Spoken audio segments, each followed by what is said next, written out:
Minister's just tweeted that we're well on the way to eradication. Is that now the strategy? No, it's not. I've answered this question many, many times. That is not the strategy. The strategy is to suppress this virus, and that's the National Cabinet decision. On schools, the Murdoch Institute has recommended a traffic light system to help keep schools open. Is that something the government will adopt? Look, I think we're still... We made some announcements yesterday, obviously, about primary schools, and what that Murdoch Children's Research Institute work points to is a very different...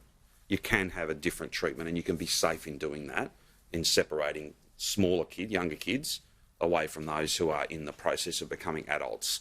And that makes sense in many respects, that they're in a different place as it relates to the infectivity and the transmission. And some of those numbers I think Alan went to yesterday about the sheer difference between when it's a student that brings it into the school versus an adult that brings it into the school.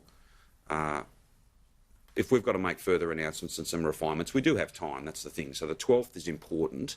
I know that's week 2 of term 4, but it just gives schools a little bit more time just to get everything right, to be confident.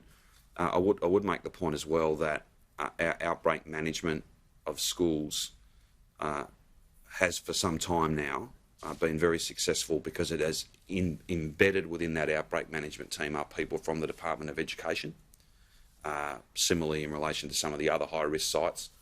So, yeah, I'm confident that we can get the primary schools open and we can keep them open. But the final details of that, there's 2 points. We'll leave some of these matters to schools because they know their local environment best.